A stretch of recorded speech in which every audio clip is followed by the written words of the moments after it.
Assalamualaikum warahmatullahi wabarakatuh, sahabat teknik persinyalan semua. Selamat berjumpa kembali dalam channel yang sangat keren ini. Sahabat teknik persinyalan, seringkali kita mungkin bertanya, kalau dalam sebuah proyek, khususnya di dalam proyek persinyalan kereta api, kita membangun sebuah konstruksi fasilitas operasi misalnya.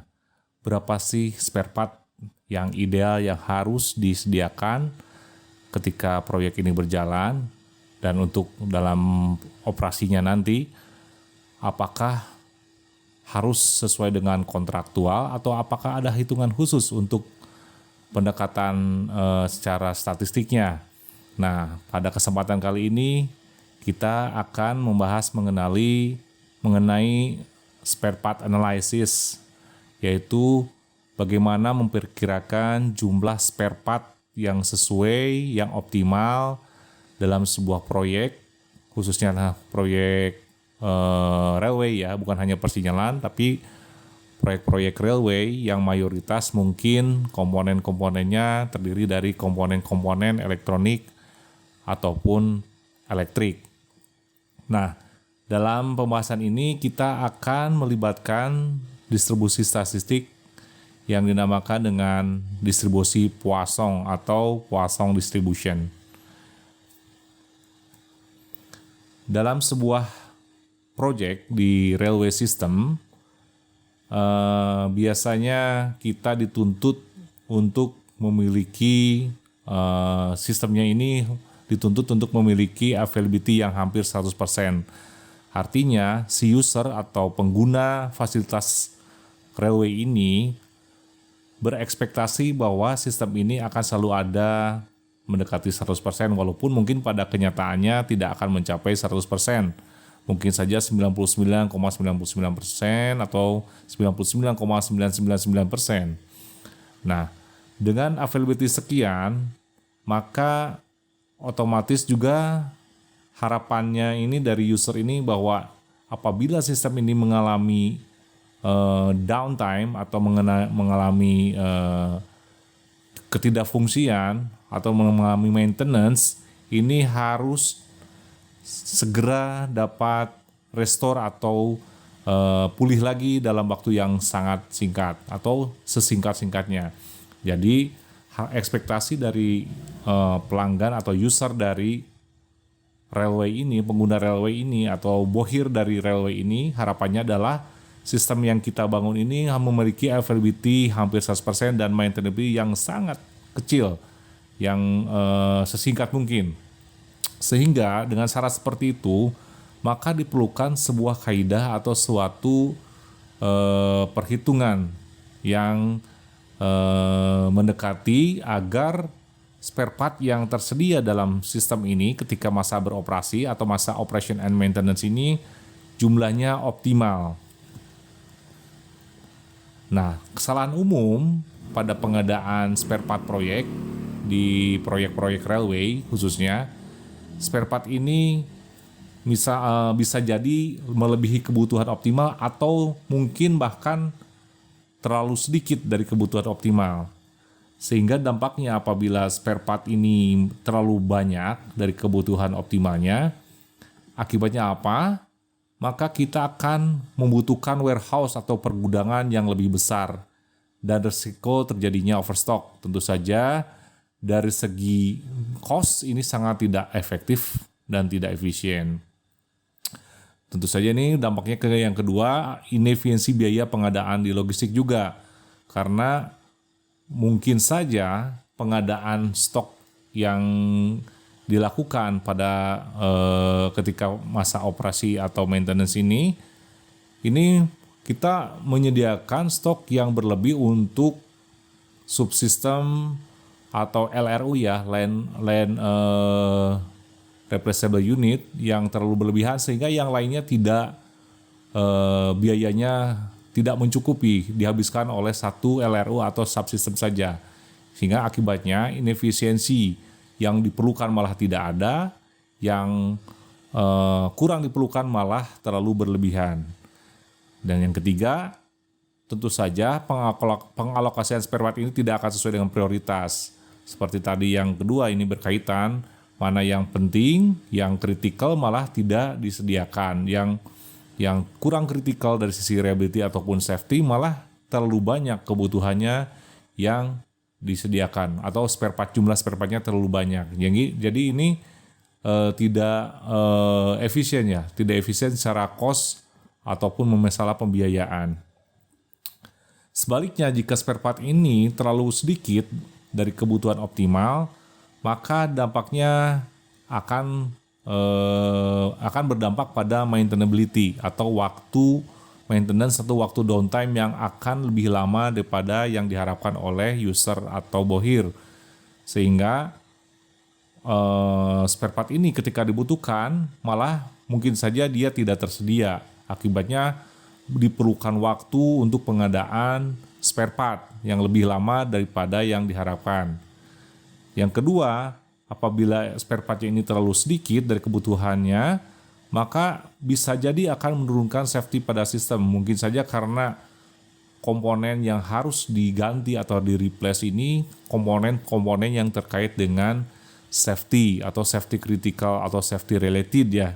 Sehingga apabila tidak tersedia spare part-nya, maka mungkin saja ini fungsi safety-nya akan menurun karena mungkin saja akan terabaikan karena tidak diganti fungsi-fungsi safety yang mengalami failure misalnya.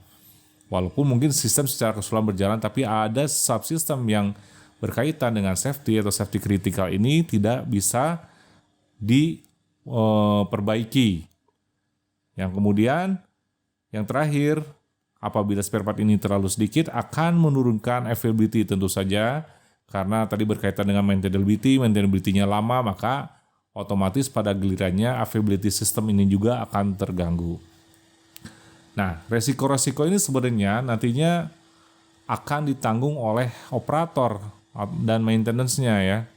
Sehingga sebagai kontraktor yang bagus, yang baik, ini kita harus merencanakan perencanaan spare part yang optimum. Dan ini menjadikan sebuah suggestion nantinya kepada operator dan maintenance ketika beroperasi ini jumlah spare part yang diadakan nanti akan optimal, tidak terlalu sedikit ataupun tidak terlalu banyak. Berbicara masalah spare part analysis, ini adalah sebuah metodologi dalam sistem assurance ya. Sistem assurance ini definisinya Anda dapat lihat di video yang pernah dibuat sebelumnya. Apa itu sistem assurance ya? Silakan dilihat kembali. Ini dilakukan dalam sistem assurance ini pada saat RAM analysis atau reliability, availability, maintainability analysis. Ini fungsinya buat apa? Tujuannya untuk memperkirakan jumlah spare part yang optimum dari LRU ya, Landside Replaceable Unit atau item yang menyusun sebuah sistem atau sistem pada kurun waktu pengadaan tertentu. Jadi ini bagian dari RAM analysis sebetulnya dalam sistem assurance.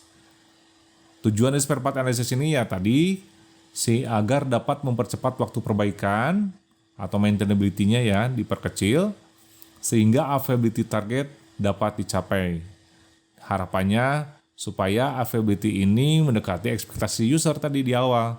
User kan pengen selalu ada, dia tidak mau tahu kalau sistem railway ini ada gangguan atau apa-apa atau ada apa, yang penting dia ketika membutuhkan sistem ini selalu available. Kemudian apa itu spare part analysis ini? Merupakan suggestion. Ya, tadi dikatakan juga merupakan suggestion atau saran dari kontraktor ketika fase konstruksi dari kontraktor proyek ya terhadap operator atau maintainer. Nah, ini biasanya dokumennya ini spare part analysis ini nanti juga akan akan dijadikan rujukan dalam dokumen maintenance manual yang didasarkan pada nilai reliability komponen-komponen sistem ya, sesuai dengan requirement di awal proyek dimulai. Ini biasanya kan si project owner atau bohir ini dia mensyaratkan dalam sebuah sistem requirement target-target reliability dalam pada subsistem ini ya. Masalah reliability ini sudah banyak dibahas pada video-video sebelumnya, silakan Anda lihat kembali. video mengenai apa itu reliability ya, reliability dasar, reliability statistika dasar reliability itu bagaimana, dan kemungkinan reliability system itu seperti apa. Ini Anda bisa lihat lagi video-video sebelumnya. Nah ini didasarkan pada kalkulasi reliability sebetulnya. Di sana nanti mungkin ada berkaitan dengan MTBF atau value rate gitu ya. Anda bisa lihat di video sebelumnya.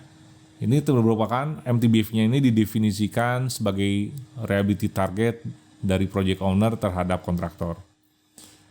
Dengan adanya spare part analysis ini diharapkan si operator nanti akan bisa melakukan perencanaan pengadaan spare part yang efisien, optimal ya, tidak terlalu kurang, tidak sedikit, juga tidak terlalu berlebih-lebihan. Misalnya dalam perencanaan dalam kurun waktu tertentu, per 6 bulan, per tahun, per 2 tahun, dan seterusnya, ini bisa disesuaikan lead time-nya ini dengan kondisi, mungkin regulasi atau kebiasaan dalam institusi operator itu sendiri, ataupun mungkin nanti berkaitan dengan kecepatan pengadaan barang dari vendor dan sampai datang di tempat sistem ini diinstal ya, tempat sistem railway ini beroperasi gitu ya. Ini berkaitan dengan lead time-nya. Sekarang apa sih Poisson distribution itu? Ini sebenarnya dicetuskan oleh seorang matematikawan, mungkin asal Prancis ya kalau dari namanya, Simeon Denis Poisson ya. Nah, ini sebetulnya sebuah statistik ya. Statistik distribusi statistik yang menyatakan kemungkinan terjadinya kejadian. Dia bisa memprediksi kemungkinan probabilitas terjadinya kejadian tertentu yang terjadi dalam interval ya, dalam kurun tertentu. Bisa kurunnya itu berbentuk waktu, ruang, jarak, volume, area, atau yang lainnya dalam interval tertentu ya, asalkan data diketahui rata-rata kelajuannya atau rate-nya ini dianggap konstan.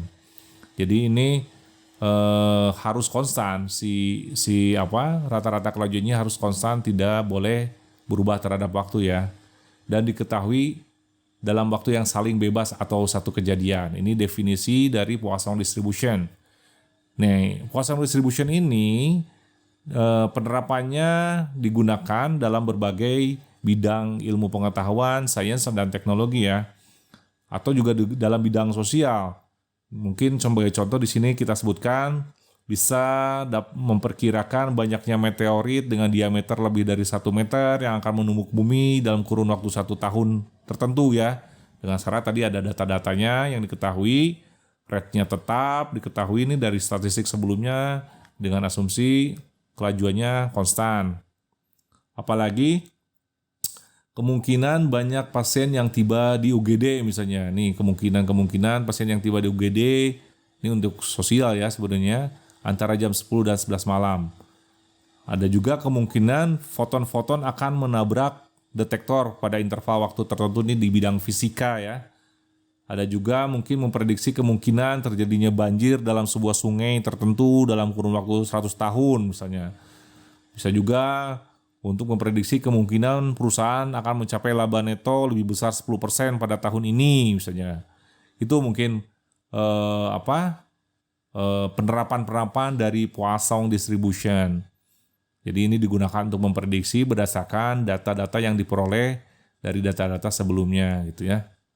Mungkin juga yang ini yang akan kita jadi pokok bahasan, yaitu kita bisa memprediksikan kemungkinan terpenuhinya pengadaan spare part yang optimum dalam sebuah sistem dalam interval misalnya nih pengadaan 1 tahun. Misalnya 1 tahun itu kalau dikonversi ke jam, kita ambil 8.760 jam misalnya, ini kita bisa lakukan prediksi spare part yang optimum dalam sebuah sistem, khususnya di sini kita sistem railway ya, railway system baik persinyalan, rolling stock, mungkin juga telekomunikasinya atau power distribution systemnya dan lain-lain. Ini basicnya, dasar Poisson distribution ini didefinisikan oleh persamaan seperti ini. P ini probability ya, atau K kejadian dalam interval, jumlah K kejadian dalam interval gini ya, probabilitas terjadinya K ya, K kejadian dalam interval, didefinisikan sebagai E pangkat minus lambda dikalikan lambda pangkat K dibagi K faktorial. Ini definisi dasar dari Poisson distribution. Nah, di mana lambda adalah rata-rata atau rate ya. Rate atau rata-rata atau kelajuan banyaknya kejadian dalam satu interval tertentu nih. Ini ingat harus konstan gitu ya. E adalah bilangan Euler ya, ini bilangan natural ya, logaritmik natural ya. Yang ini konstanta, sebuah konstanta yang besarannya sekitar 2,71828 sekian, yang merupakan basis dari logaritma natural. K adalah bilangan bulat yang mempresentasikan banyaknya kejadian nih. Bisa 0 kejadian, 1 kejadian, 2 kejadian gitu ya. Dan K faktorial adalah faktorial dari K tadi ya, dari bilangan bulat tadi ya. Itu dasar dari Poisson distribution nih, mohon diingat nih. E pangkat minus lambda kali lambda pangkat K dibagi K faktorial. Ini cukup sederhana sebetulnya. Sekarang kita untuk lebih memperjelas dan untuk bisa lebih memahami lagi, kita akan ambil contoh misalnya dalam tadi ya, salah satunya kasus probabilitas pada Poisson distribution ini pada sebuah banjir ya, kondisi banjir nih. Misalkan ada sebuah sungai ini yang hasil data yang dikumpulkan biasanya terjadi rata-rata 1 kali luapan banjir pada setiap 100 tahun. Ini nggak tahu sungai apa ya, Citarum kah atau Ciliwung misalnya. Nah ini kira-kira dalam datanya ini selalu ya rata-rata terjadi 1 kali banjir lah dalam 100 tahun. Sekarang kita ditanyakan tentukan kemungkinan terjadinya 0 kali tidak banjir nih, 1 kali, 2 kali, atau 3 kali kejadian banjir dalam 100 tahun ke depan misalnya ya. 100 tahun ke depan ya. Nah, ditanyakan juga dan tentukan pula probabilitas untuk banjir minimal 0 sampai 3 kali ya. 0, 1, 2, 3 kali dalam kurun waktu yang sama. Ini probabilitasnya berarti kan lebih kecil atau sama dengan 3 kali terjadi. Kalau tadi kan terjadinya 0 kali berapa, masing-masing ini 1 kali berapa, 2 kali berapa, 3 kali berapa. Juga dan yang ini yang dimerahkan ini ditanyakan minimal terjadinya minimal ini kan lebih kecil dari 3 kali ya, lebih kecil sama dengan 3 kali nih dalam kurun waktu yang sama. Ini bisa jadi 1 kali, 2 kali, 3 kali, probabilitasnya berapa gitu ya. Nah ini solusinya untuk kejadian banjir 100 tahun ini, tadi dari persamaan distribusi Poissonnya ini, Poisson distributionnya ini kan ini dasarnya ya. Kalau misalnya 1 kali diketahui tadi rate-nya ini atau rata-ratanya ini 1 kali dalam 100 tahun, maka kita tinggal masukkan saja nilai K ini 1 kali ya, atau 1. Ini rumus dasar dalam perhitungan probabilitas banjir yang akan kita hitung. Kemudian kita hitung nih, kalau misalnya probabilitas tidak terjadi banjir sama sekali atau 0 kejadian banjir dalam 100 tahun ini, ya kita tinggal masukkan ke dalam rumus, K-nya ini 0 ya, K ini 0, artinya 0 ini kan bisa dihitung E pangkat minus 1 kali 1 pangkat 0 kali dibagi 0 faktorial ya. 0 faktorial ini kan 1 ya, 1 pangkat 0 1, jadi sekitar 0,368 atau sekitar 36,8% peluang atau probabilitas kemungkinan terjadinya tidak terjadi banjir. Ini peluangnya 36,8% kalau diketahui rata-rata 1 kali dalam 100 tahun. Kalau 1 kali berapa? Kejadian 1 kali dalam 100 tahun, tinggal masukkan juga hasilnya juga sama 36,8%. Kalau 2 kali dalam 100 tahun probabilitasnya kecil. Makin mengecil ya, karena tadi kan diketahui juga rate-nya ini setahun itu 100 tahun ini minimal terjadi banjir sekali gitu ya. Ini kalau dihitung tinggal dimasukkan ke dalam rumusnya sekitar 18,4%. 3 kali ya tinggal masukkan juga probabilitasnya berapa, ternyata 3 kali makin kecil, 6,1%. Jadi ini menjawab pertanyaan kemungkinan terjadinya tidak terjadi banjir, 1 kali banjir, 2 kali banjir, atau 3 kali banjir.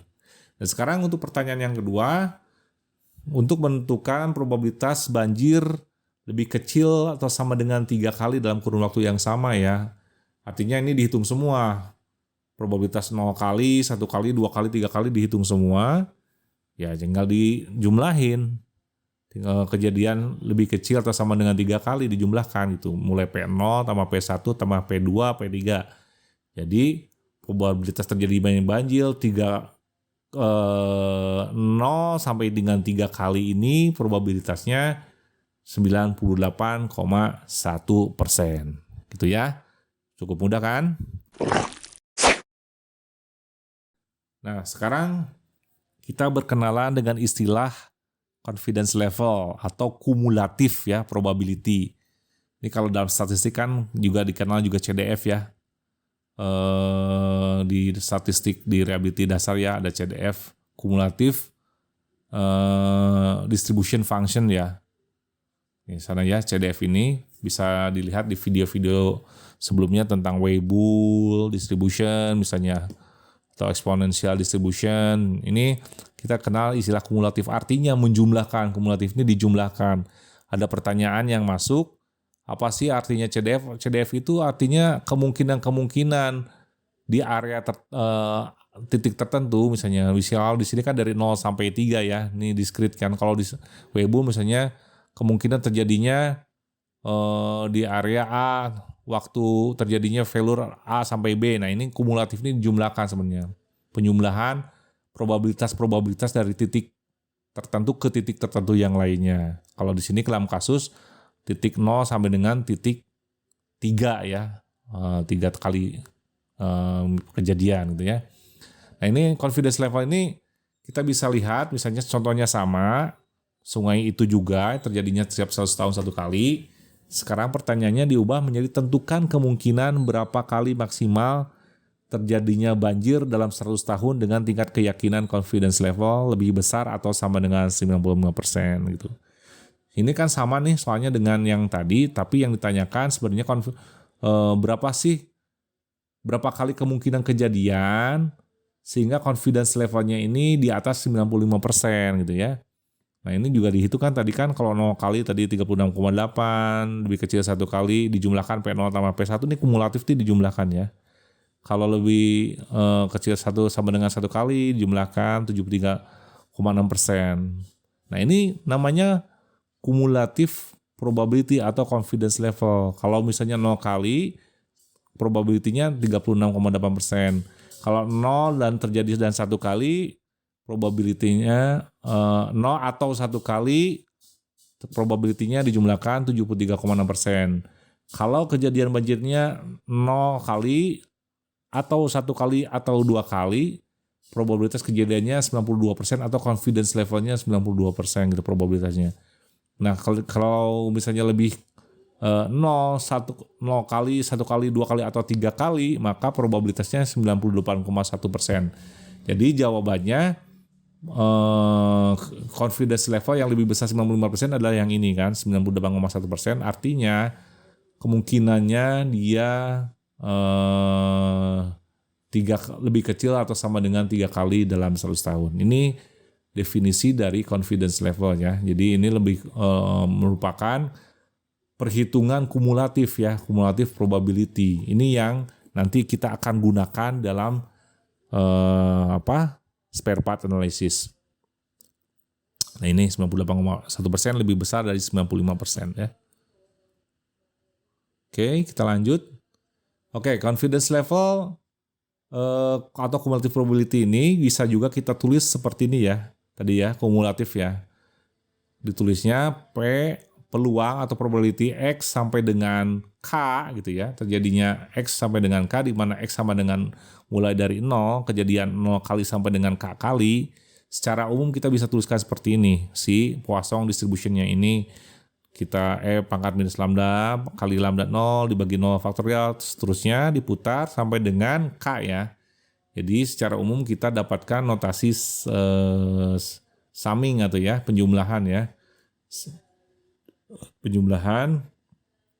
Jadi definisikan cumulative probability ini sigma X sama dengan 0 diputar, direkursif sampai dengan K, dimasukkan ke dalam persamaan Poisson distribution. Dalam kasus spare part analysis, lambda ini, nah ini mulai kita kaitkan dengan spare part analysis.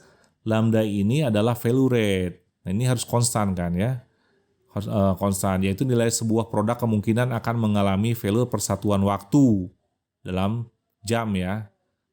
Value rate itu satuannya per hour gitu ya. Karena value rate sendiri karena didefinisikan sebenarnya seper MTBF. Jadi ingat, karena lambda konstan itu terjadi di exponential distribution ya. Ini bisa digunakan untuk komponen-komponen yang mengikuti reliability-nya mengikuti distribusi eksponensial atau exponential distribution karena lambdanya ini konstan, tidak berubah terhadap waktu. MTBF itu mean time between failure ya. Nah ini lambdanya nih dari mana nih? Nilai lambda atau sama dengan per MTBF ini biasanya kita bisa peroleh dari kalkulasi ya, prediksi berdasarkan nilai-nilai handbook ya, buku-buku prediction, misalnya MIL HDBK, 217F, Bell-Coulter-Cordia, dan yang lain-lain.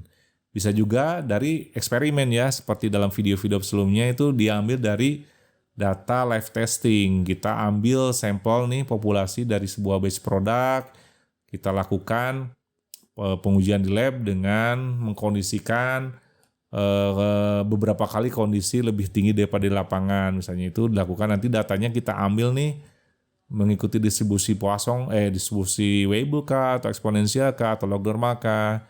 Nanti kita bisa prediksikan MTBF-nya dari sana.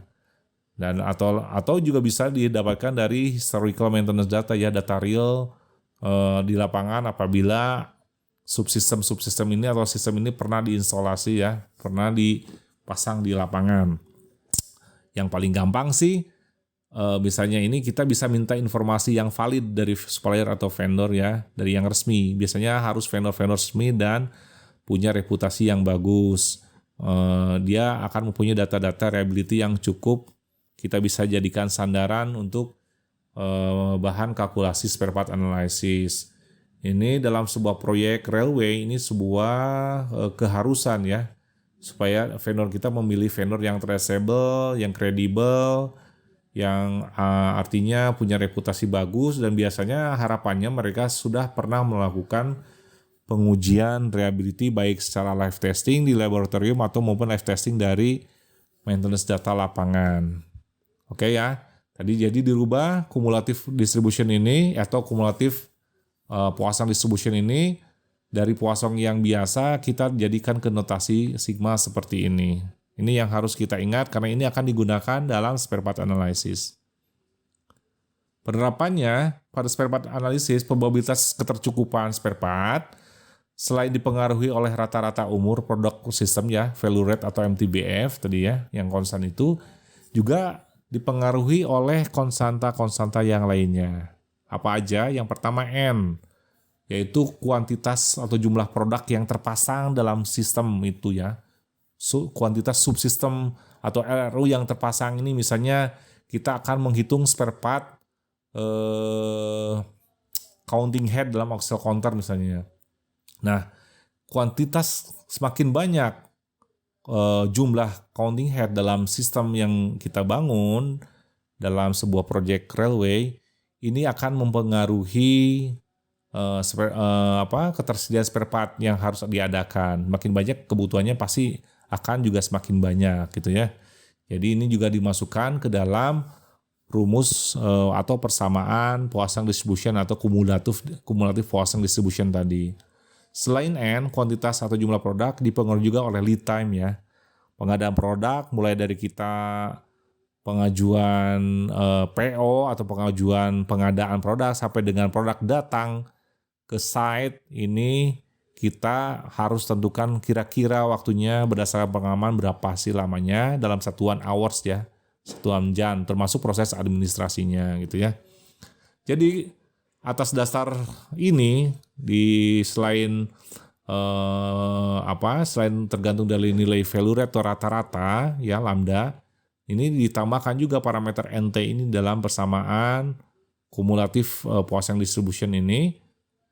Nah, jadi ditambah tuh yang tadinya cuma lambda aja ada faktor N dan T di sini gitu ya. Ini yang dalam yang digunakan dalam kalkulasi spare part analysis pada proyek ya.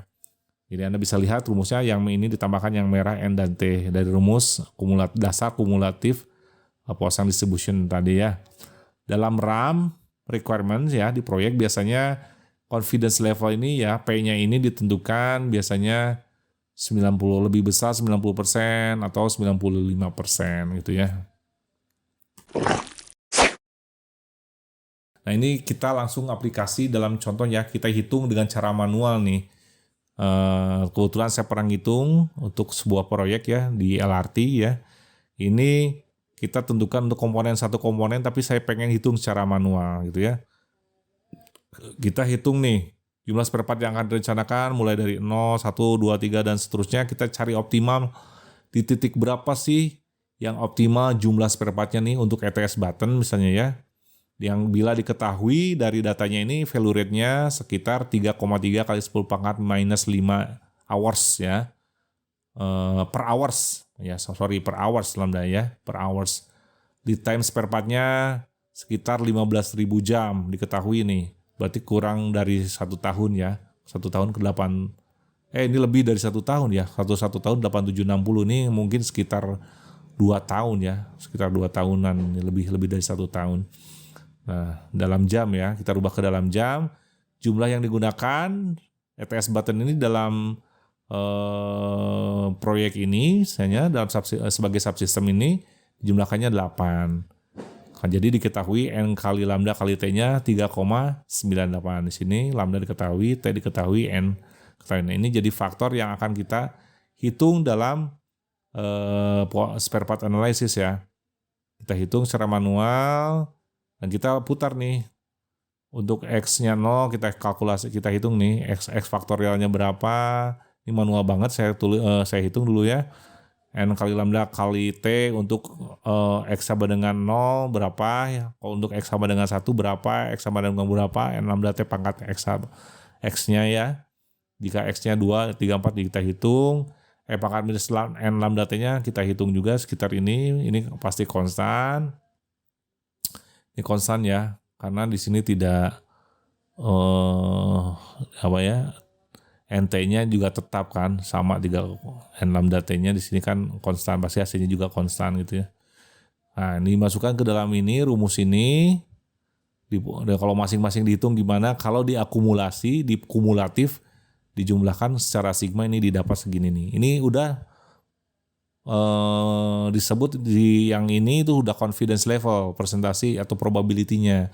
Jadi kalau kita lihat kalau spare part-nya ditaruh 0 dengan data segini, dia confidence level-nya 1,91%. Jika 1, 9,46%. Jika 3, confidence level-nya keyakinannya 24,% dan seterusnya. Sehingga didapat kalau mulai lebih yang optimal, lebih dari 95%, ini di jumlah spare part-nya 7 gitu ya. Seperti itu kira-kira.